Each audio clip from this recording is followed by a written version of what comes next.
जय मसीह की मेरे प्यारे भाइयों और बहनों। आओ आज वचनों के द्वारा हम देखेंगे, जानेंगे कि प्रार्थना क्या है। कई बार प्रार्थना यानी हम ये समझते हैं कि घुटनों पे आएं और 5-10 मिनट प्रार्थना करें, किए और अपनी विनतियाँ प्रभु के पास ले आएं और उठे, धन्यवाद और निकल गए। ये प्रार्थना नहीं है। प्रार्थना का अर्थ क्या है, आज हम गहराई से देखेंगे। उसमें क्या बाधाएं आती हैं, क्या रुकावटें आती हैं, कैसे प्रार्थना करना है, थोड़ा सा हम वचनों के द्वारा जानेंगे। सबसे पहले याद रखिए, प्रार्थना का मतलब है परमेश्वर से बात करना। प्रार्थना का मतलब है परमेश्वर से संपर्क करना। ओके। और जब कभी हम बड़ों से बात करते हैं तो सबसे पहले बड़ों की सुनते हैं, ना कि हम अपनी कहते हैं। ओके। तो सबसे पहले प्रार्थना का मतलब है हमने सुनना, परमेश्वर से सुनना, परमेश्वर की उपस्थिति में आके सुनना। जो यशाया का अध्याय 50 और वचन 4 में प्रभु क्या कहता है, प्रभु यहोवा ने मुझे सीखने वालों की जीभ दी है कि मैं थके हुओं को अपना वचन के द्वारा संभालना जानूं। तो जीभ दी है उनको संभालना जानूं, जो थके हुए हैं, जो पीड़ित हैं। मगर कैसे? उससे पहले क्या है, भोर को वह नीत मुझे जगाता और मेरा कान खोलता है कि मैं शिष्य के समान सुनूं। सबसे पहले सुनना है, इसके बाद वो जीभ वापरना है परमेश्वर का आनंद और शांति देने के लिए। मगर सबसे पहले सुन के आपने भरना है। सुनना है, पहले प्रभु से सुनना है। ओके। तो इसलिए क्या कहते हैं, भोर को वो नीत मुझे जगाता और मेरी कान खोलता है कि मैं शिष्य के समान सुनूं। याद रखो, ये यीशु का यही नियम था। यीशु प्रभु हमारा। ओके। और एक उदाहरण देता हूँ। मरियम जो लाजरस की बहन थी, जब यीशु जब भी आते उनके घर पे, वो क्या करते? सबसे पहले जाके परमेश्वर के चरणों पे बैठ जाते। परमेश्वर के चरणों पे बैठ के सुनते वो कि प्रभु क्या कह रहा है। लूका के अध्याय 10:39 में ये दिया हुआ, प्रभु के चरणों में बैठ के वो सुनती प्रभु क्या कह रहा है। याद रखो, परमेश्वर का वचन आत्मिक रोटी अनंत काल का वचन है। ओके। तो यीशु भी क्या करते? यीशु रात रात भर अपने पिता से सुनते। जैसे मैंने आपको कहा, प्रार्थना का मतलब क्या है? परमेश्वर से संपर्क करना। पहले सुनना, फिर अपनी विनती उसके पास लेके आना। तो यीशु प्रभु देखो, जब उनको 12 चेले चुनने थे, पता है क्या किया? 12 चेले ऐसे ही जाके नहीं चुने, चलो तुम आओ तुम आओ तुम आओ, नहीं। रात भर प्रार्थना की प्रभु ने। रात भर पिता से संपर्क करके पूछा कि क्या है, कैसा है। रात भर प्रार्थना करते। लूका के अध्याय 6:12 पढ़ेंगे आप, तो वहाँ पे देखेंगे कि परमेश्वर रात भर प्रार्थना करके फिर आए और फिर उन्होंने चुना। पहले पिता की इच्छा जानी उसने। तो हमने भी कभी जो सबसे महत्वपूर्ण निर्णय जब लेना होता है, फैसला लेना होता है जीवन में, हमने प्रार्थना में प्रभु के पास बैठ के उसकी उपस्थिति में सुनना है कि वो क्या चाहते हैं हमारे जीवन के लिए। कुछ फैसले हैं, याद रखो, जो बदले नहीं जाएंगे जीवन में। बहुत सारे फैसले हम जो करते हैं, चुप गए तो बदल सकते हैं, मगर कुछ फैसले हैं बदले नहीं जा सकते। जैसे आपको एक उदाहरण देता हूँ शादी का। एक बार आपने शादी की तो आप अपनी पत्नी को नहीं बदल सकते, दूसरा शादी नहीं कर सकते। बहुत महत्वपूर्ण है। इसके लिए प्रभु की उपस्थिति में बैठ के जानना बहुत ज़रूरी है कि परमेश्वर आपके लिए क्या चाहता है। और फिर परमेश्वर की उपस्थिति में बैठने से क्या होता है, सुनने से। यिर्मयाह की किताब अध्याय 33 और वचन 3 में क्या कहता है प्रभु? मुझसे प्रार्थना कर और मैं तेरी सुनकर तुझे बड़ी बड़ी और कठिन बातें बताऊंगा जिन्हें तू अभी नहीं समझता। याद रखो, बड़ी बड़ी कठिन बातें, परमेश्वर का रहस्य सिर्फ 5 मिनट प्रार्थना करके आप और मैं नहीं समझ सकते। ये सबसे महत्वपूर्ण चीज़ है। परमेश्वर उसकी उपस्थिति में ही बताएगा। उसके संपर्क में हम जब बैठते हैं, वक्त निकाल के उसकी उपस्थिति में, प्रभु बहुत कुछ बताता है।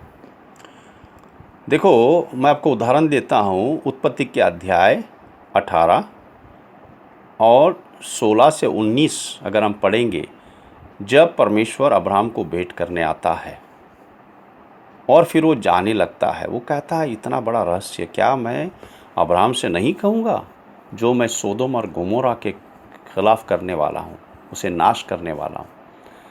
तो याद रखो, परमेश्वर अपनी गुप्त रहस्य बातें प्रकट करता है वो करने से पहले अपने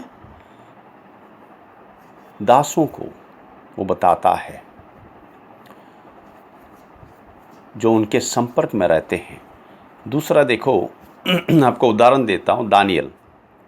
दानियल का किताब में अध्याय 2 और 47 वचन 47 में अगर आप देखेंगे, राजा नबूकदनेस्सर क्या कहता है कि दानियल, तेरे साथ तेरा परमेश्वर है, नहीं तो ये रहस्य जो मुझे क्या सपना आया था और उसका अनुवाद क्या है, कोई भी इंसान नहीं बता सकता जब तक प्रभु तेरे साथ नहीं है और सच्चे परमेश्वर ने तुझे ये रहस्य बताया है। तो याद रखिए, दानियल जो था, परमेश्वर की उपस्थिति में वक्त बिताने वाला परमेश्वर का दास था। फिर हम तीसरा देखते हैं उदाहरण, इफिसियों के अध्याय 3 और 3 से 5 पढ़ते हैं। तो पौलुस इफिसियों के अध्याय 3 और वचन 3 से क्या कहता है? अर्थात यह कि वह भेद मुझ पर प्रकाश के द्वारा प्रकट हुआ, जैसे मैं पहले संकेश में लिख चुका हूँ, जिससे तुम पढ़कर जान सकते हो कि मैं मसीह का वह भेद कहाँ तक समझता हूँ। तो याद रखो, प्रकाशित वाक्य और बड़े बड़े भेद जो हैं पौलुस को यीशु मसीह ने बताए। ओके, तो परमेश्वर अपने दासों को उसका रहस्य बताता है। पौलुस को बताया कि कैसे जिलाना होगा, कलीसियों के लिए क्या संदेश है, क्या है, कैसा है, कैसे परमेश्वर देह है, कलीसिया का वो मस्तक है। बहुत सारे रहस्य बताए कि छुपे हुए रहस्य पहले परमेश्वर ने नहीं प्रकट किए थे, वो पौलुस के द्वारा, उनके दासों के द्वारा परमेश्वर ने कलीसिया को बताए। ओके, और अब भी बताता है, ये नहीं कि ख़त्म हुआ, नहीं, अब भी प्रभु क्या करने वाला है, कैसा है, वो अपने दासों को बताता है जो उसके उपस्थिति में वक्त बिताते हैं और उनके वचनों में मनन करते हैं। कई वचन है मेरे भाइयों बहनों जो समझ में नहीं आता, तो उसको छोड़ना नहीं है। परमेश्वर की उपस्थिति में बैठ के पूछना है कि प्रभु इसका अर्थ क्या है। हो सकता है कहीं दिन लगे, मगर वो जानना ज़रूरी है। ये प्रभु की उपस्थिति में बैठ के हम जान सकते हैं।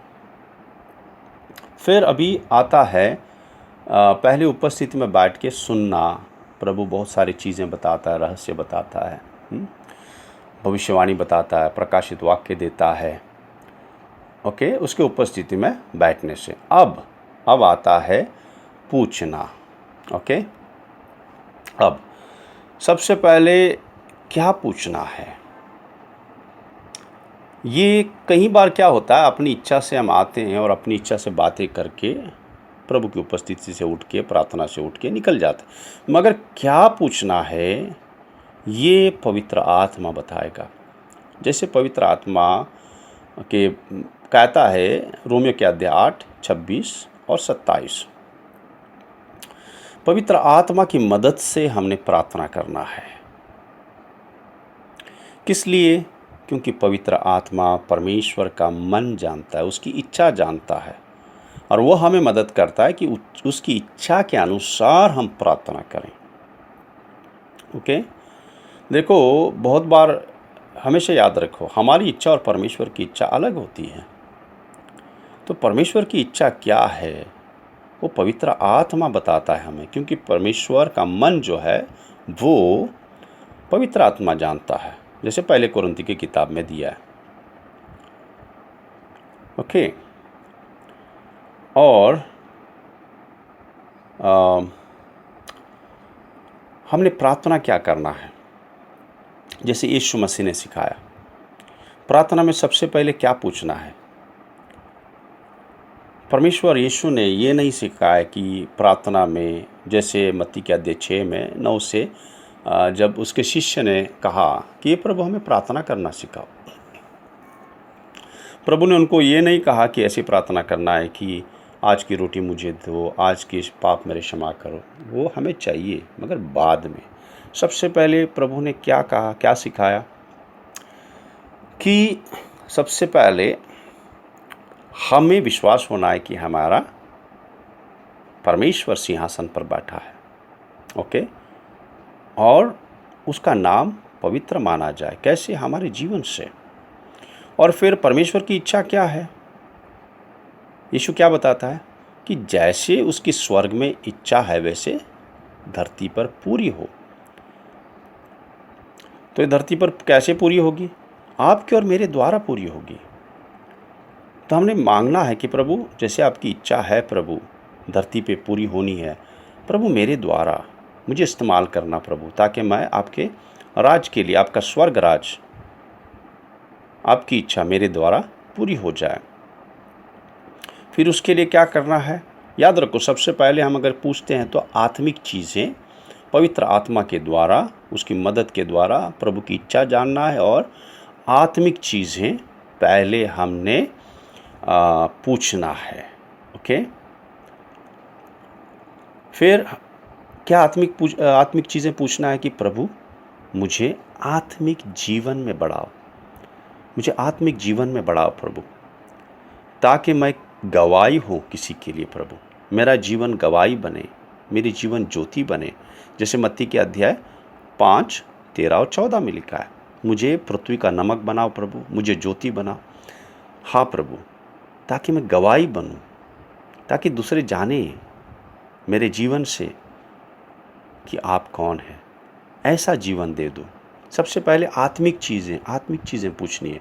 इसके लिए प्रभु ने जब प्रार्थना सिखाया, उसने हमारी रोटी और हमारे पापों की क्षमा ने सबसे पहले क्या सिखाया? आत्मिक चीज़ें, स्वर्ग राज, उसकी इच्छा प्रभु की हमारे जीवन से इस पृथ्वी पर पूरी हो। और पवित्र आत्मा से हमने क्या मांगना है? 2 चीज़ से। एक है यीशु की तरह हमें बनाओ प्रभु। वो कैसे? पवित्र आत्मा के फल हम में ले आओ, ताकि प्यार, दया, कृपा, करुणा, आनंद, शांति हम में हमेशा रहे, पवित्रता। ओके, ताकि लोगों के लिए हमारी जीवन गवाही बने। दूसरा, पवित्र आत्मा के फल मांगना है। देखो, आप और मैं स्वर्ग राज के लिए अपनी ताकत से नहीं काम कर सकते। परमेश्वर का अभिषेक और उसके दान की ज़रूरत होती है। ओके, बहुत ज़रूरी होती है। तो ये दोनों हमें प्रभु देगा। एक, जब हम आज्ञा पालन करके चलेंगे तो हमारे जीवन में पवित्र आत्मा के फल लाएंगे, और परमेश्वर पवित्र आत्मा का अभिषेक मांगना है। ओके, उसके राज्य के काम करने के लिए। देखो, सिर्फ वचन जान के हम सिर्फ जाएंगे, अगर पवित्र आत्मा के सामर्थ्य नहीं है तो क्या होंगे? घबराहट आएगी और निराशा आएगी। देखो, मैं आपको एक बात बता देता हूँ। यीशु प्रभु ने अपने दासों को 3.5 साल तैयार किया, वचन सिखाया, सब कुछ सिखाया, वचन उनको पता था। मगर क्या हुआ, वो मरने के बाद वो डर गए। जी उठने के बाद भी वो कमरे में बैठे हुए थे डर के। मगर कब वो गए प्रभु का प्रचार करने के लिए? जब पवित्र आत्मा का सामर्थ्य आया। ये हमारे लिए, आपके लिए, मेरे लिए बहुत ज़रूरी है। पवित्र आत्मा के सामर्थ्य से भर के, ओके, प्रभु का प्यार से भर के, प्रभु के सामर्थ्य से भर के। और फिर जैसे आपको बताया, पवित्र आत्मा का फल बहुत ज़रूरी है उसके राज्य के लिए। और प्रभु देगा, हर एक को देगा। जो इच्छा करता है उसके राज्य के लिए काम करना, हर एक को देगा प्रभु। पहले कुरिन्थी के अध्याय 12:7 से लिखा है पवित्र आत्मा के फल। ओके, पवित्र आत्मा के दान, पवित्र आत्मा के दान पहले कुरिन्थी के अध्याय 12:7 में लिखा है। और पवित्र आत्मा के फल गलतियों के अध्याय 5:22 और 23, ताकि हमारा जीवन यीशु मसीह की तरह बने और परमेश्वर का सामर्थ्य मिले उसके राज्य के लिए काम करने के लिए। ओके, तो सबसे पहले क्या करना है? आत्मिक चीज़ों के लिए हमने प्रभु से मांगना है। ओके, अब क्या करना है? दूसरे स्टेप जो है, दूसरा पायदान जो है, दूसरों के लिए प्रार्थना करना है। ओके, दूसरों के लिए प्रार्थना करना है। जो हमारे भाई बहन विश्वास से गिरे हैं, संसार में गए हैं, जिनका विश्वास कमज़ोर किया है दुष्ट ने और उनको बंदिश में फंसा के जो है विश्वास से गिरा दिया है, उनके लिए प्रार्थना करना है। ओके, हमारे कलीसिया में जो थे पहले, जो भटक गए हैं, उनके लिए हमने प्रार्थना करना है कि प्रभु उनको वापस लेके आए। और देखो, प्रभु की इच्छा है वो, क्योंकि प्रभु कहता है, देखो, अगर 100 भेड़ हैं और 99 धार्मिक हैं और एक भटक गया, परमेश्वर कहता मैं जाऊंगा और वो भटके हुए भेड़ को लेके आऊँगा। कब?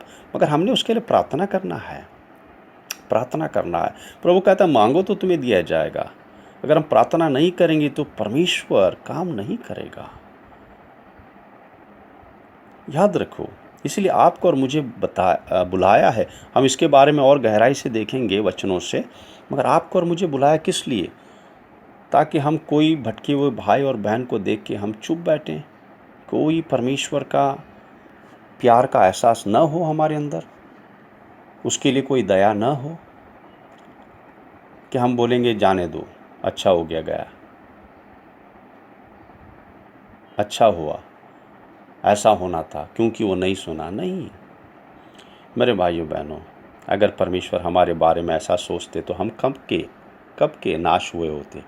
मगर परमेश्वर दयालु है, प्यार का सागर है।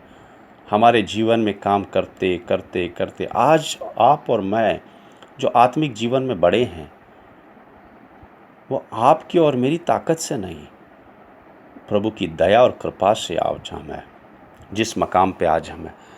तो जैसे प्रभु यीशु मसीह दाहिने हाथ पे बैठ के पिता का प्रार्थना करता हमारे लिए, हमें भी बुलाया ऐसे जो भटके हुओं को प्रार्थना करने के लिए। ओके, ताकि प्रभु उनके जीवन में काम करे। जैसे उड़ाव पुत्र के जीवन में काम किया जब उसके पिता ने प्रार्थना किया। ओके, तो एक है जो विश्वास से गिरे हुए, दूसरे जो हैं विश्वास में जो नहीं हैं, संसार में हैं, उनके लिए हमने प्रार्थना करना है। जहाँ पे हम रहते हैं, हमारे पड़ोसी हैं, हमारे मित्र हैं, या हमारे एरिया में जो लोग हैं, उनके लिए कौन प्रार्थना करेगा? हमें प्रार्थना करने के लिए बुलाया है प्रभु ने बुलाया है हमें प्रार्थना करने के लिए। मांगो तो तुम्हें दिया जाएगा। क्या हम नहीं चाहते जो लोग नहीं जानते यीशु को, वो यीशु को जाने? प्रभु हमें मौका दे उनके जीवन में शुभ समाचार प्रचार करने का, यीशु के बारे में बताने का। प्रभु दरवाज़ा ज़रूर खोलेगा, क्योंकि उसकी इच्छा के अनुसार। ओके, अगर अभी हम देखते हैं कैसे परमेश्वर के दासों ने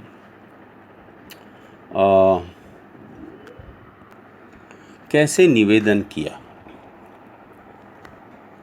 परमेश्वर के दासों ने कैसे परमेश्वर के लोगों के लिए निवेदन किया। अगर गिनती की किताब में अध्याय 14 13 से 20 पढ़ेंगे, ओके, आप पढ़ सकते हैं। मैं थोड़ा सा आपको बताऊंगा कि जब परमेश्वर इज़राइलियों से इतना क्रोधित होते हैं, क्योंकि वो बार बार कुड़कुड़ाते हैं परमेश्वर के ख़िलाफ़, मूसा के ख़िलाफ़, उसके दास के ख़िलाफ़, तो परमेश्वर कहता है मैं अभी इन सबको नाश कर दूंगा, एक बीमारी भेज दूंगा और सबको, महामारी भेज के सबको नाश कर दूंगा मैं, और तुझसे मूसा मैं एक देश बनाऊंगा। मूसा क्या करता है? मूसा विनती करता है।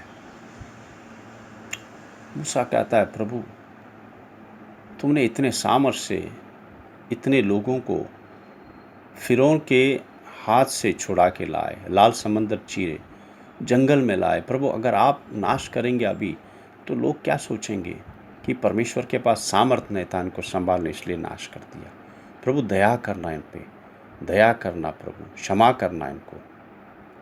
तब परमेश्वर जाके दया करता है, उनको क्षमा कर देता है। किस लिए? क्योंकि मूसा निवेदन करता है। ऐसे हम देखते हैं यीशु मसीह आज पिता की दाहिने हाथ में बैठ के, अगर आप वचन रोमियो के अध्याय 8 और वचन 34 में पढ़ेंगे तो क्या लिखा है? हमारा यीशु प्रभु पिता के दाहिने हाथ में बैठ के हमारे लिए निवेदन करता है, हम सबके लिए निवेदन करता है। ये नहीं कि उसने उद्धार का सब काम किया, सारे संसार का पाप लिया, अपना लहू बहाया, सबके पापों की भरपाई की, अब वो सिंहासन पे आराम से नहीं बैठे। क्या कर रहे हैं? हम सब के लिए प्रार्थना कर रहे हैं। परमेश्वर का हृदय देखो, हम सब के लिए प्रार्थना कर रहे हैं वो। फिर हम पौलुस के जीवन में देखते हैं, पौलुस का जीवन कैसा था। अगर हम रोमियो के अध्याय 1 और वचन 9 पढ़ेंगे, क्या कहता है वो? परमेश्वर जिसकी सेवा मैं अपनी आत्मा से उसके पुत्र के सुसमाचार के विषय में करता हूँ, वही मेरा गवाह है कि मैं तुम्हें किस प्रकार लगातार स्मरण करता रहता हूँ, यानी निरंतर मैं तुम्हें प्रार्थना में याद करते रहता हूँ। तो याद रखिए, पौलुस का हृदय ऐसा था, वो कलीसियाओं के लिए निरंतर प्रार्थना करते थे। फिर हम देखते हैं इफिसियों के अध्याय 1 वचन 16, इफिसियों के अध्याय 1 वचन 16, पौलुस क्या कहता है इफिसियों की कलीसिया के लिए? तुम्हारे लिए धन्यवाद करना नहीं छोड़ता और अपनी प्रार्थनाओं में तुम्हें स्मरण किए करता हूँ। इतना बड़ा दास, उनको कितनी कलीसियाओं की जिम्मेदारी थी। प्रचार करते थे, कलीसियाँ स्थापित करते थे परमेश्वर के सामर्थ्य से, मगर क्या करते थे? हर एक कलीसियाओं के लिए वो प्रार्थना करते रहते थे। तो पौलुस का जीवन कैसा है? निवेदन सबके लिए, सब कलीसियाओं के लिए वो निवेदन करता था, सब अपने भाइयों बहनों के लिए निवेदन करता था। तो हमारा हृदय कैसा होना चाहिए? जैसे हमने देखा, जब परमेश्वर ने मूसा को कुछ बताया, परमेश्वर निवेदन करने लगा। सबसे पहले, इससे पहले पता है किसने किया? अब्राहम ने अगर हम उत्पत्ति की अध्याय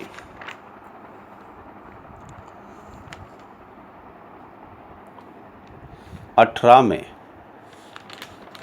अगर हम पढ़ेंगे, जब परमेश्वर अब्राहम को कहता है कि मैं सोदोम और गोमोरा को नाश करने वाला, अब्राहम क्या करता है? अब्राहम सोदोम और गोमोरा के लिए निवेदन करता है कि प्रभु अगर 50 मिल जाएं, 50 धार्मिक के लिए, क्या आप नाश करेंगे? प्रभु कहता नहीं। 50 से वो 10 आता है, 10 धार्मिक भी नहीं रहते वहाँ पे। लाखों की तादाद में, वो 2 शहरों में लाखों की तादाद में लोग हैं, मगर 10 धार्मिक भी नहीं है। तो याद रखिए, सबसे पहले हम कहाँ देखते हैं निवेदन? अब्राहम करता है, फिर मूसा करता है, फिर आज यीशु कर रहा है स्वर्ग में बैठ के, फिर हम देखते हैं पौलुस करता है कलीसियाओं के लिए। तो हमने क्या करना है? सिर्फ अपने लिए मांग के उठ के धन्यवाद करके चले जाना है? हमने भी परमेश्वर का मन और हृदय रखना है।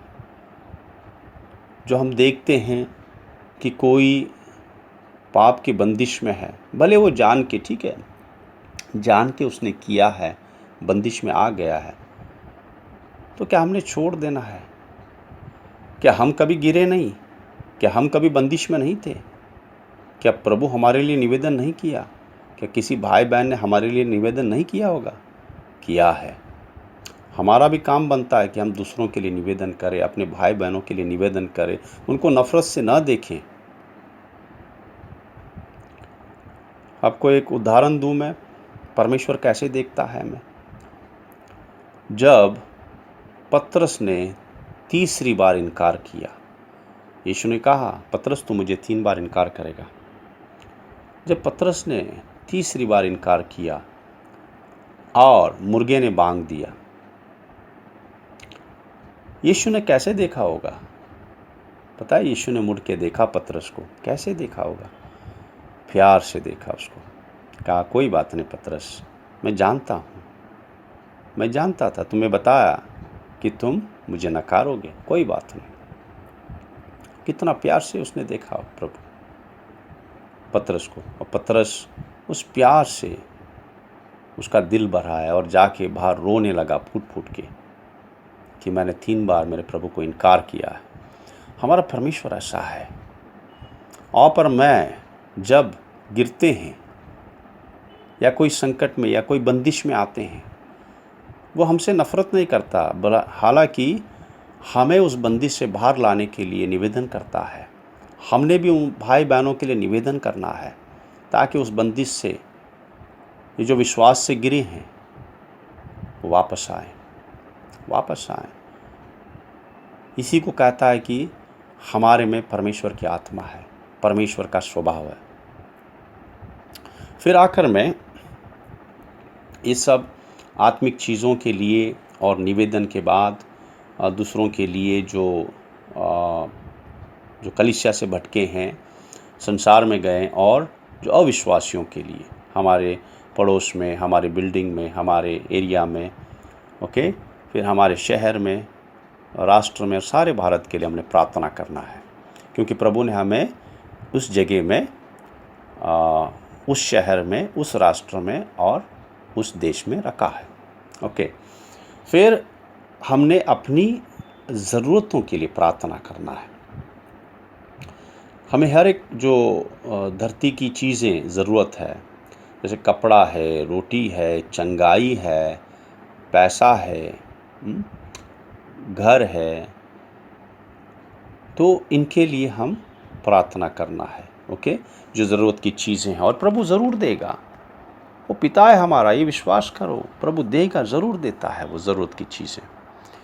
वो कोई भी ज़रूरत की चीज़ें हमसे दूर नहीं रखेगा, ज़रूर देगा, वो कहीं ना कहीं से देगा। पिता अपने बच्चों की ज़रूरत पूरी करता है, ये विश्वास रखो। मत्ती के अध्याय 6:33 में दिया है, पहले स्वर्ग राज की खोज करो और धार्मिकता में चलो, और जो तुम्हारी ज़रूरत है ये सब भी तुम्हें दी जाएगी। तो प्रभु क्या कहता है? सबसे पहले आत्मिक चीज़ों को रखने के लिए प्रभु ने हमें प्रार्थना कैसे सिखाया? मत्ती के अध्याय 6:9 से, पहली आत्मिक चीज़ें, पहले विश्वास प्रभु पे, पहले उसके नाम पवित्र हो, फिर स्वर्ग राज आए, उसकी इच्छा हो जाए इस धरती पर हमारे द्वारा। ओके, तो उसके बाद में हमारी पृथ्वी के चीज़ों के लिए हमने विनती करनी है और परमेश्वर हमें ज़रूर देगा, ज़रूर देता है। और आगे हम बढ़ेंगे।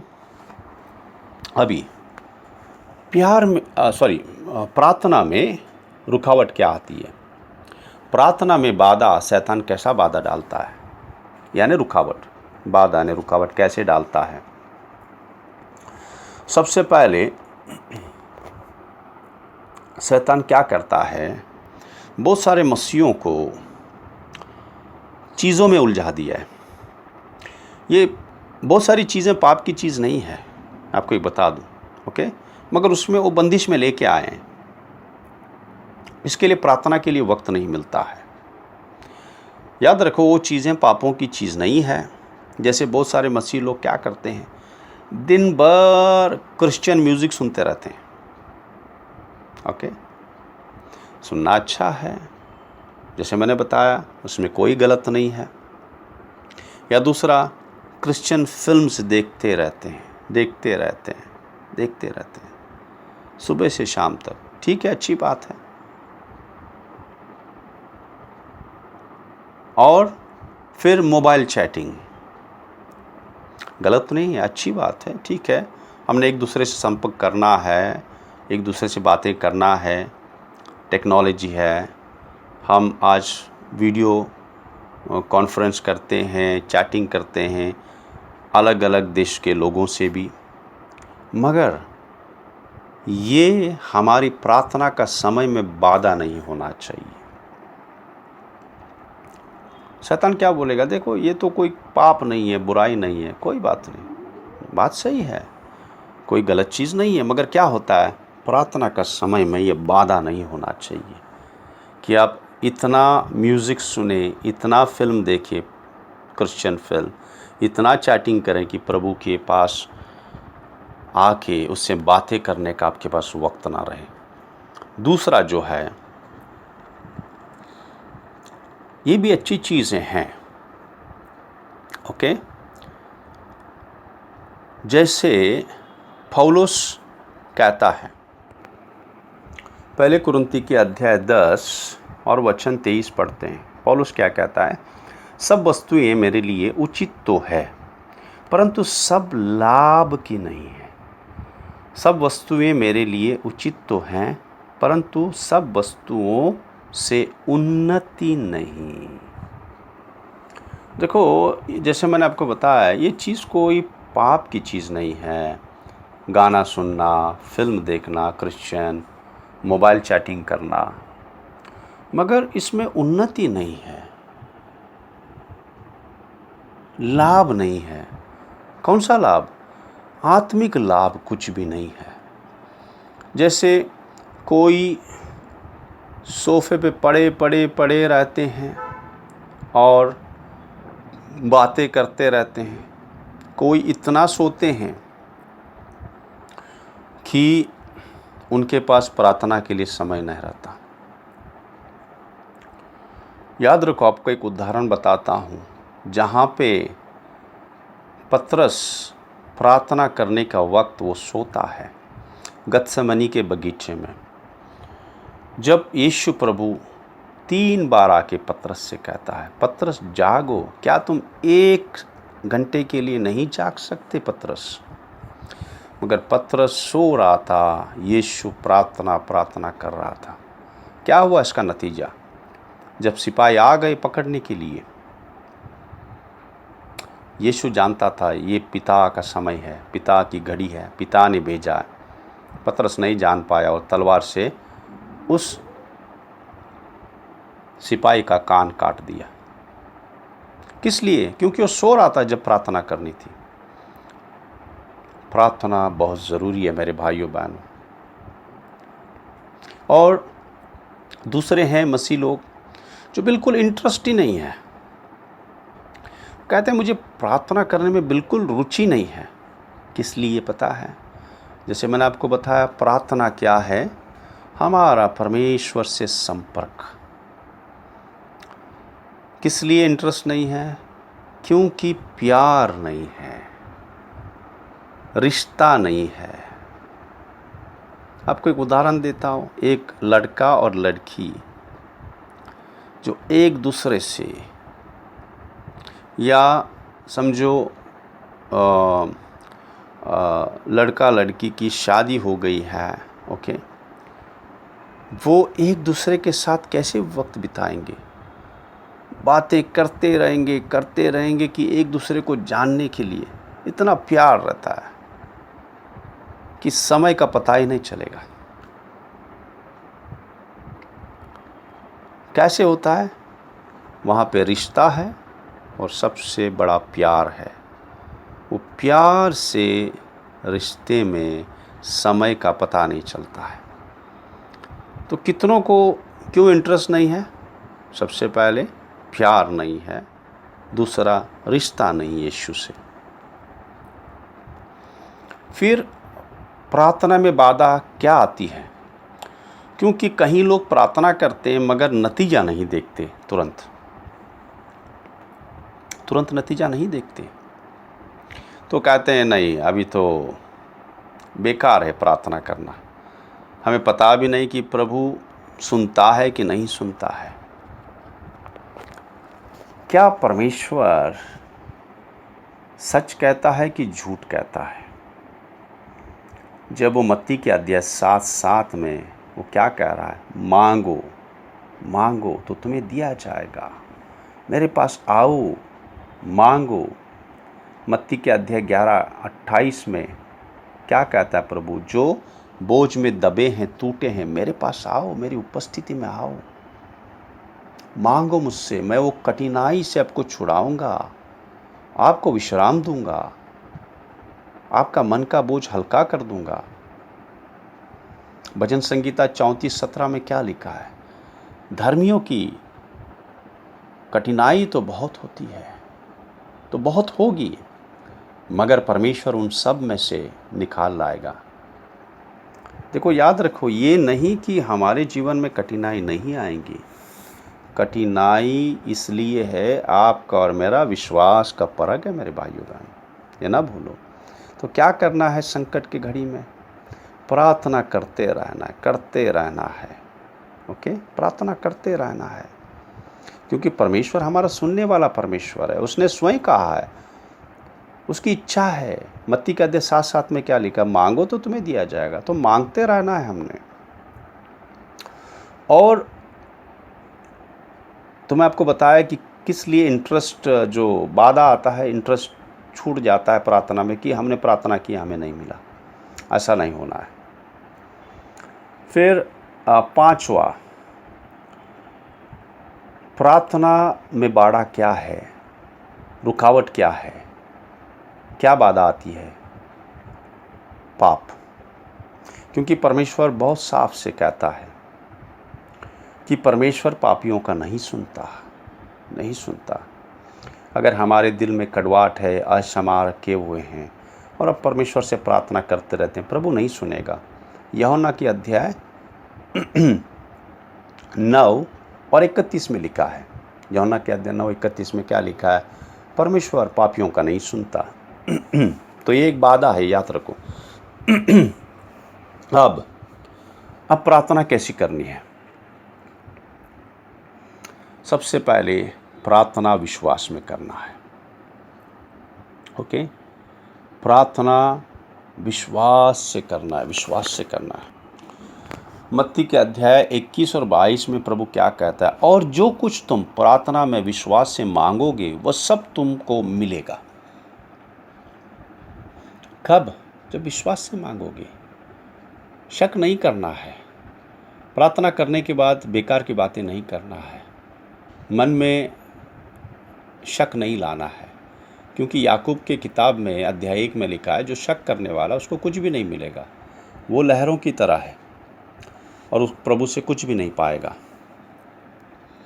तो कब तक प्रार्थना करना है विश्वास से हमने? जब तक हमें नहीं मिलता है। जैसे विधवा न्यायाधीश के पास गई। कब तक गई? जब तक उन्हें न्याय नहीं मिला, ओके। तो हारो नहीं, प्रार्थना करते रहो, प्रार्थना करते रहो। जैसे मैंने आपको बताया बाधा क्या है प्रार्थना में, कि हम विश्वास खो देते हैं कि अभी प्रार्थना किया कुछ नहीं हो रहा। नहीं, जब तक हमें नहीं मिलता प्रार्थना करना है। आपको देखो शुभ समाचार लूका की अध्याय 1 में अगर आप पढ़ेंगे, जकरिया और एलिशबा ये बुढ़ापे में आ गए थे। ओके, बुढ़ापे में, उम्र में गुजर चुके थे बहुत। तो आपको क्या लगता है शादी होके उनका कितना साल हुआ रहेगा? सोच लो 50 साल हो गए। ओके, अभी 75 की उम्र में, 80 की उम्र में, तो कितने साल से प्रार्थना कर रहे थे?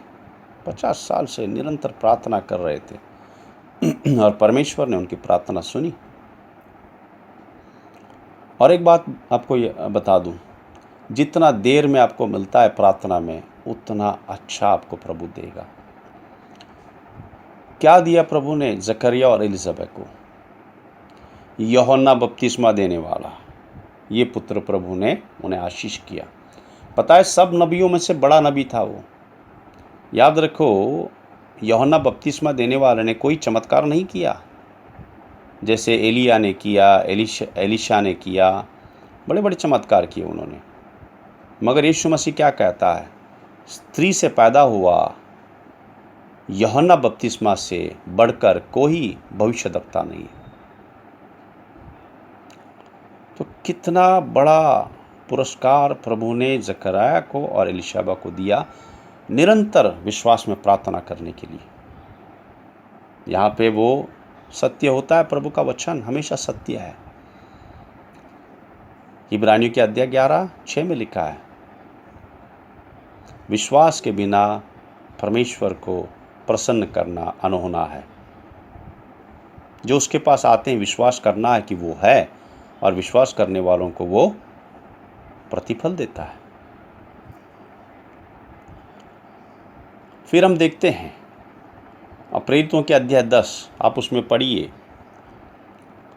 एक रूम का सूबेदार कॉर्नेलियस करके है, वो हालांकि सच्चा परमेश्वर को नहीं जानता है, मगर वो प्रार्थना करता है, दिल से प्रार्थना करता है, और परमेश्वर उसे प्रकट होता है। कैसे?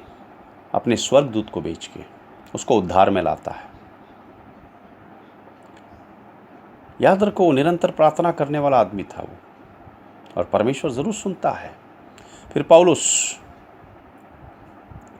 पौलुस का अगर हम पढ़ेंगे 2 कुरिन्थी के अध्याय 2:12, पौलुस भी निरंतर प्रार्थना करने वाला दास था प्रभु का। अब यहाँ पे लिखा है 3 बार प्रार्थना की। जब उसको कोई शरीर में काटा दिया, प्रभु ने शैतान को मौका दिया कि उसको ऐसा करने के लिए पौलुस को, क्योंकि पौलुस घमंड में जा रहा था। वो क्या बीमारी थी हमें थोड़ा सा पता चलता है, आँख की बीमारी है, जैसे आपको पहले मैसेज में भी बताया। तो यहाँ पे पौलुस क्या कहता है?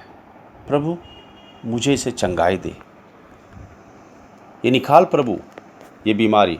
मगर प्रभु क्या कहता है? मेरा अनुग्रह तेरे लिए काफ़ी है। 2 कुरिन्थी के अध्याय 12 और वचन 7 में अगर पढ़ेंगे, 2 कुरिन्थी के अध्याय 12:7 में, तो विश्वास से प्रार्थना करना जब तक हमें नहीं मिलता, जब तक जवाब नहीं देता। अब यीशु प्रभु ने उसको जवाब दे दिया तीसरी बार जब प्रार्थना किया कि मैं नहीं निकालूंगा, मगर मैं तुम्हें मेरा अनुग्रह दूंगा कि तुम इस कठिनाई, इस पीड़ा से तुम जीवंत होकर चलो। अब प्रार्थना कैसे करना है? प्रार्थना हमने प्रभु की वादे से करना है। प्रभु के वायदे जो हैं उससे हमने प्रार्थना करना है, क्योंकि याद रखो परमेश्वर अपना वादा पूरा करता है। जैसे आपको उदाहरण दूं, कोई भटक गया है, ओके, कलीसिया से हमने प्रार्थना करना है निरंतर, प्रभु आपने कहा है 100 भेड़ में से अगर एक भटक जाए प्रभु, 99 धार्मिक है, तो आप एक के पीछे जाएंगे जो भटक गए हैं प्रभु, उससे ज़रूर लेके आएंगे। तो इस तरह से प्रभु की इच्छा के अनुसार हमने प्रार्थना करना है। जैसे मैंने आपको बताया, प्रभु आपका उसका वादा, उसका वचन हमेशा पूरा करता है।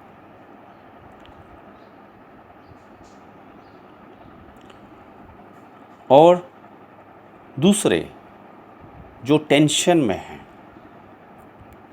जो चिंतित हैं कि क्या होगा, ये कैसे होगा, जैसे किसी का बेटा अविश्वासी है और वो गलत संगति में है और उन्हें शैतान बहुत चिंता में लेके आता है, देखो ऐसा होगा, वैसा होगा, ऐसा होगा। उन्होंने ये वादा लेके प्रार्थना करना है कि प्रभु मैं सारा बोझ मेरा आप पे डालती हूँ, आप पे डालता हूँ। मत्ती का अध्याय 11:28, और आप मुझे विश्राम देंगे। हाँ प्रभु, आप मुझे विश्राम देंगे। प्रभु मेरी लड़ाई आपको सौंपता हूँ प्रभु, और आप मुझे जय देंगे। क्योंकि शामिल की किताब में, पहले शामिल की किताब में जैसे दाऊद कहता है, लड़ाई मेरा नहीं, लड़ाई प्रभु का है, प्रभु मेरे लिए लड़ेगा। ऐसे ही हमने जो हमारे घर में संकट है, परिस्थिति है, अगर हमारा बच्चा विश्वास में नहीं है, अगर हमारा रिश्तेदार या हमारे कोई करीबी परिवार में विश्वास में नहीं है और हमें वो बोझ है, हमने प्रार्थना करना है उस बोझ से कि प्रभु तू उसका उद्धार कर। प्रभु मेरी चिंता, सारा बोझ मेरा आप पे डाल देता हूँ। क्योंकि याद रखो, अगर आप ज़्यादा चिंता करके चलेंगे तो क्या होता है, इस सेहत के लिए अच्छा नहीं होता है, इसमें बीपी बढ़ सकती है। और तो हमने क्या करना है, जब शैतान ऐसी चिंता लेके आता है हमारे मन में, इतना लेके आता है, टेंशन लेके आता है। मैं खाली आपको उदाहरण दिया, हो सकता है वो काम के लिए हो, आपका जॉब में कोई प्रॉब्लम है या कोई भी परिस्थिति हो, इतना टेंशन लेके आता है आपके जीवन में। तो आपने क्या करना है, हे प्रभु आपने कहा है मेरा बोझ आप पे डालने के लिए, और आप मुझे विश्राम देंगे। यही प्रभु कहता भी है पहले पत्रस के अध्याय 5 में, तेरी चिंता मुझ पे डाल क्योंकि मैं तेरा ख्याल करता हूँ। पहले पत्रस का अध्याय 5:7 में। फिर फिलिपी के अध्याय 4 और 6 में पौलुस क्या कहता है, हमारी विनती और निवेदन प्रभु के पास लाना है। जो भी चिंता जो है, हमने चिंता नहीं करना है। ओके, सोचना ओके है, सोच आएगा, सोचना है कल क्या करें, कैसे करेंगे, कैसे करें, ओके ठीक है, मगर चिंता अलग बात है। चिंता टेंशन होता है। ओके, जो गहरी सोच में जाते हैं डर में, उसको टेंशन कहते हैं, डिप्रेशन कहते हैं। तो पौलुस कहता है फिलिपी के अध्याय 4:6 में, चिंता ना करो। ओके, जैसे यीशु हमेशा आके कहता है डरो नहीं, डरो नहीं। डरना याद रखो पाप है। ओके, पौलुस कहता है चिंता ना करो। आपका निवेदन, आपकी विनती यीशु मसीह के पास लेके आओ धन्यवाद के साथ। ओके, तो हमने वादे के अनुसार परमेश्वर का हमने प्रार्थना करना है। जैसे हमारा बोझ डालना है, प्रभु कहता है बोझ 11:28 में। फिर जो भटके हुए हैं 99 धार्मिक भेड़ को वो छोड़ के एक जो भटका हुआ उसके पीछे जाएगा। तो ये परमेश्वर के वादे हैं, वादों से हमने प्रार्थना करना है। और फिर हमारी आत्मिक जीवन के लिए, जैसे आत्मिक जीवन में बढ़ना है तो परमेश्वर का अनुग्रह मांगना है। क्योंकि रोमियो के अध्याय 6:14 में कहा है, तुम पे पाप की प्रभुता नहीं होगी क्योंकि तुम व्यवस्था के नहीं अनुग्रह के अधीन हो। याद रखो, हम व्यवस्था में नहीं हैं, हम पुराने नियम में नहीं हैं। जो यीशु मसीह में है, परमेश्वर का अनुग्रह उन्हें मिलता है। ओके, क्योंकि यूहन्ना के अध्याय 1:14 अगर पढ़ेंगे, यीशु मसीह परिपूर्ण सत्य और अनुग्रह लेके आया। ओके, अनुग्रह और सत्य लेके आया। मूसा व्यवस्था लेके आया परमेश्वर, यीशु प्रभु सत्य और अनुग्रह लेके आया। यूहन्ना के अध्याय 1:14 से पढ़ेंगे तो फिर क्या है? प्रार्थना का सामर्थ्य। पता है आपको प्रार्थना में कितना सामर्थ्य है? बहुत सामर्थ्य है कि हम शैतान के कामों को बांध सकते हैं। देखो, याद रखो, शैतान उसके दुष्ट आत्मा को नहीं बांध सकते। ओके, याद रखो। कितने जन गलत प्रार्थना करते हैं कि मैं दुष्ट आत्मा को बांधता हूँ, शैतान को बांधता हूँ। नहीं, ये नहीं बांध सकते हम। वो प्रभु यीशु बांधेगा जब 1000 साल का वो इस पृथ्वी पर राज करने आएगा, तो शैतान को बांध के वो नरक के कुएं में उसको डाल देगा, बंद करेगा। तो हम शैतान को नहीं बांध सकते, उसके कामों को हम बांध सकते हैं। मत्ती के अध्याय 18 से 20 में दिया है, हम उसके कामों को बांध सकते हैं। क्योंकि याद रखो, स्वर्गीय स्थानों में उसकी सेना है, वहाँ से काम करते हैं पृथ्वी पर भी उनके दुष्ट आत्माएं हैं जो काम करते हैं। तो यहाँ पे हम काम बांधेंगे दुष्ट आत्माओं का, तो वो कुछ भी नहीं कर सकते। स्वर्ग से भले दुष्ट आत्मा की सेना यहाँ पे करना चाहेंगे, मगर हम उसको कामों को बांध सकते हैं, तो वहाँ पे काम बांधे जाएंगे उनके। इतना प्रभु ने सामर्थ्य दिया है। और जो कोई बंदिश में है, उसके जीवन से दुष्ट आत्मा के कामों को तोड़ने के लिए परमेश्वर ने सामर्थ्य दिया है। ओके, और प्रार्थना में पता है और ज़्यादा सामर्थ्य किधर है? जहाँ 2 या 3 एक मन एक हृदय से प्रार्थना करते हैं। एक मन एक हृदय से बहुत ज़रूरी है। ओके, बहुत ज़रूरी है। सामर्थ्य इसमें, प्रार्थना में मेल मिलाप बहुत ज़रूरी है। प्रार्थना में मेल मिलाप बहुत ज़रूरी है, एक मन एक हृदय से। इसलिए देखो, मत्ती के अध्याय 18 और 20 में अगर आप देखेंगे, 2 या 3 मेरे नाम से जहाँ पे इकट्ठे वहाँ पे मैं हूँ, और जो कुछ मांगेंगे मेरे नाम से, एक मन एक हृदय से उसे मिल जाएगा। ओके, सहभाग्यता बहुत ज़रूरी है। एक मन एक हृदय में, जैसे फिलिपी के अध्याय 2 में पौलुस कहता है, एक मन से रहो, एक मन एक हृदय से रहो। और प्रार्थना हमने संगति में करना है। जैसे जब एक प्रार्थना करता है, जैसे एक मन एक हृदय में, हमने उसको हाँ करना है, उसमें हमारी सहमति होनी है। कई बार क्या होता है, शैतान जो है मन को भटका देता है। हम बैठते तो हैं प्रार्थना में, मगर हमारा मन किधर और होता है। ये किस लिए करता है? ताकि सहमति ना हो प्रार्थना में। जितने लोग बैठते हैं सहमति होगी, उतना सामर्थ्य आता है प्रभु का। और सबसे महत्वपूर्ण, पति पत्नी का एकता बहुत ज़रूरी है। अगर पति पत्नी में एकता नहीं है, प्रार्थना सुनी नहीं जाएगी। इसीलिए सबसे पहले शैतान कहाँ पे फूट लाता है? परिवार में, पति पत्नी के बीच में। इसलिए संभालो मेरे भाइयों बहनों।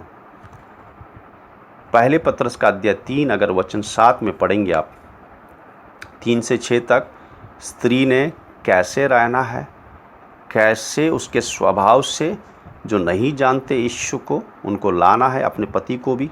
ओके, 1 से 6 तक लिखा है। मगर 7 में क्या लिखा है? 7 में पतियों के लिए लिखा है कि तुम अपने पत्नियों को कमज़ोर बर्तन समझ के बहुत ही बारीकी से उनसे पेश आओ,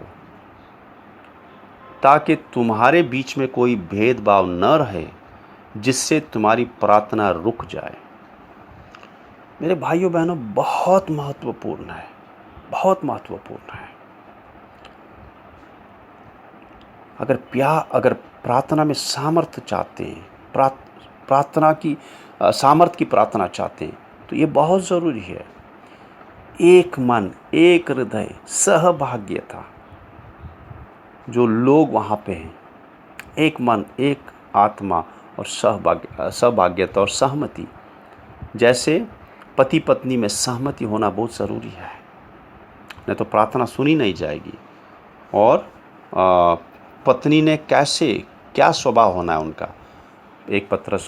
पहले पत्रस का अध्याय 3 1 से 6 दिया है और साथ में पति के लिए दिया। ओके, अब हम आगे बढ़ते हैं आखिरी पादान में।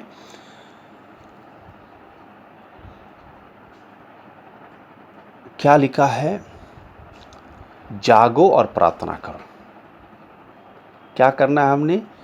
जागना है और प्रार्थना करना है। देखो मेरे भाइयों बहनों, ये जिस समय में हम रह रहे हैं, ये अंतिम पल है यीशु आने से पहले। याद रखो, बहुत सावधान रहो। जैसे पहले तिमोथी का अध्याय 4:1 में लिखा है, बहुत सारे विश्वास से गिर जाएंगे, जिसको हमने हल्का नहीं लेना है। फिर दूसरे तिमोथी के अध्याय 3:1 से अगर पढ़ेंगे तो अंतिम पल में, अंतिम समय में विश्वासी बहुत सारे कैसे होंगे, ये दिया हुआ है। क्योंकि पौलुस तिमोथी को लिख रहा है, कलीसिया को लिख रहा है।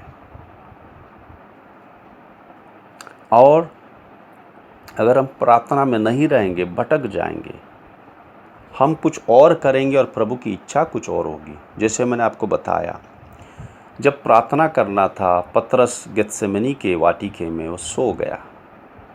क्या हुआ फिर?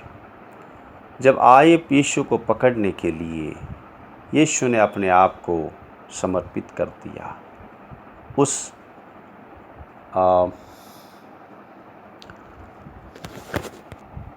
सिपाहियों को जो उसे पकड़ने आए थे, क्योंकि यीशु जान गया कि ये घड़ी पिता ने लाई है, सारे जगत के उद्धार के लिए उसे क्रूस पे जाना है। मगर पतरस ने क्या किया? वो सो रहा था, वो समझ नहीं पाया ये क्या समय है। वो सोचा वो आए हैं यीशु को मारने के लिए, पकड़ने के लिए, तो उसने तलवार लेके एक सिपाही का कान काट दिया।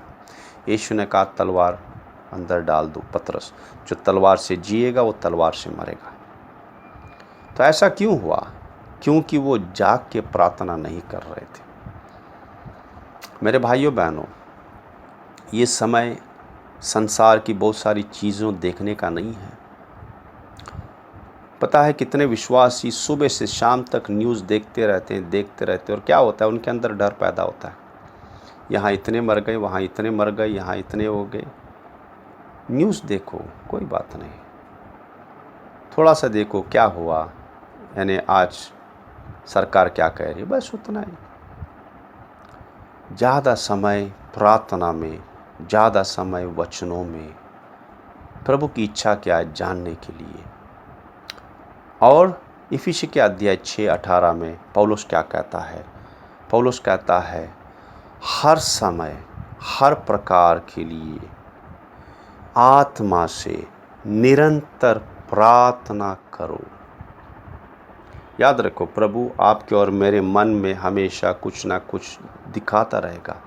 कभी हम ऐसे बैठे, हमारे मन में कुछ आएगा उस भाई के लिए, उस बहन के लिए, कि कुछ हो रहा है, या वो बताएगा ये भाई या ये बहन गिरा हुआ है, खो गया, उसके लिए प्रार्थना करना है। जब प्रभु कुछ बताता है उसके लिए प्रार्थना करना। परमेश्वर ने मूसा को क्यों बताया, अब्राहम को क्यों बताया सोदोम और गोमोरा के बारे में? ताकि वो प्रार्थना करें। मगर जब हमारे मन में आते हैं, हम सोचते हैं चलो ऐसे सोच आ गया। नहीं, प्रभु कुछ बता रहा है। अगर उस भाई बहन के जीवन में कुछ है तो हमने क्या करना है? तुरंत प्रार्थना करना है प्रभु के पास, और प्रभु उसको बाहर लेके आएगा।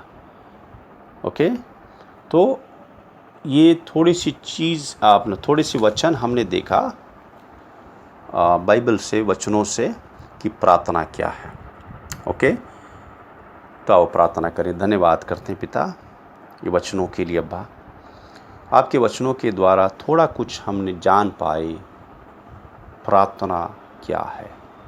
हाँ प्रभु, हाँ पिता, धन्यवाद करते हैं आपके वचनों के लिए। प्रभु हम सबको पवित्र आत्मा से भर देना प्रभु, आपकी उपस्थिति में बैठने के लिए हृदय देना प्रभु, समय निकाल के आपकी उपस्थिति में बैठ के जानना आप क्या चाहते हैं, कैसे चाहते हैं, क्या आप प्रकट करना चाहते हैं। हाँ प्रभु, क्योंकि आपकी उपस्थिति में ही आनंद और शांति है। जब भी मन विचलित होता है, सबसे बेहतर जगह आपके चरणों में है प्रभु। हाँ पिता, पवित्र आत्मा हम सबकी अगुवाई करना, सहायता करना, ताकि हम आपके पास दौड़ के आए, क्योंकि आप वो मजबूत गढ़ हैं जिसमें हम भागते हैं और सुरक्षित होते हैं। जब भी कुछ ऐसी परिस्थिति आती है, ऐसा संकट आता है, मन विचलित होता है, कुछ डर आता है, दौड़ के आपके पास आना है, क्योंकि आप वो मजबूत गढ़ हैं और वहीं पे हमें आनंद और शांति मिलेगी, शांति मिलती है। जैसे भजन संगीता 91 में लिखा है। धन्यवाद करते हैं प्रभु, ये जो वचन सुने प्रभु, हमें इसे समझना और जीवन में पालन करने के लिए प्रभु मदद करना। सर आदर महिमा आपको देते, यीशु मसीह के पवित्र नाम में प्रार्थना करते हैं, आमीन।